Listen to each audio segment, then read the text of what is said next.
TVC Vrémen a plaisir maintenant à vous recommander un petit livre charmant comme tout. Il s'intitule Graines de berceuse. C'est un conte pour petits et grands, accompagné d'un CD de musique douce et apaisante, des berceuses quoi. Et ce, aux éditions Pricos Novini, et en vente aussi à la très petite librairie à Clisson.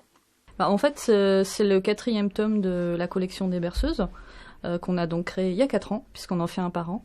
Et l'idée au départ, c'était de faire un livre déjà, parce que nous, on vient du CD, et donc d'un petit format. On avait envie de passer dans un grand format, et on avait aussi envie de faire quelque chose pour les enfants et les parents, donc familial.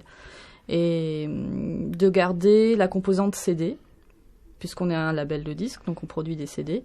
Donc on a eu l'idée de faire un livre CD pour enfants et parents, avec des histoires ou une histoire, et un CD de musique, une compilation en fait, qui propose des morceaux qui se rapprochent de la thématique des berceuses, donc des musiques assez relaxantes, douces, qui font du bien, pour les petits et pour les grands.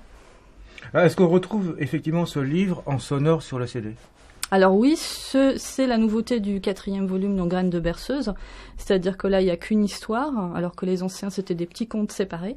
Et on a demandé à une comédienne de Clisson, Christine Ray, de lire le texte. Et on a donc intégré la piste avec le conte lu. Donc les enfants peuvent écouter aussi l'histoire après que les parents l'auraient lu. Le CD, il est clairement pour enfants et adultes. Parce que nous, on a plein de gens qui l'écoutent. Enfin, le CD, c'est vraiment tout public. Il y a des ados, des grands, des petits. Après, c'est vrai que le livre, il s'adresse plus à des enfants, mais il s'adresse aussi à l'enfant intérieur des grands.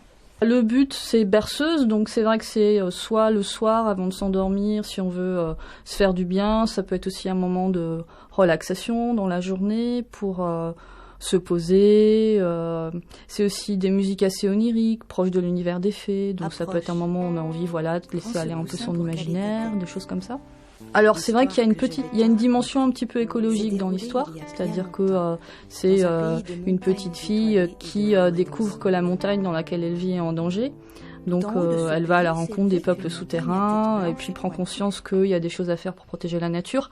Après c'est en filigrane, c'est pas le but premier. Le but premier c'est plus de conter une histoire et de rentrer dans un univers onirique qui va faire du bien, quoi. Mais c'est vrai qu'il y a une petite notion comme ça aussi, il y a un message. Ouais. Aux arbres bleus fut la première à s'en apercevoir.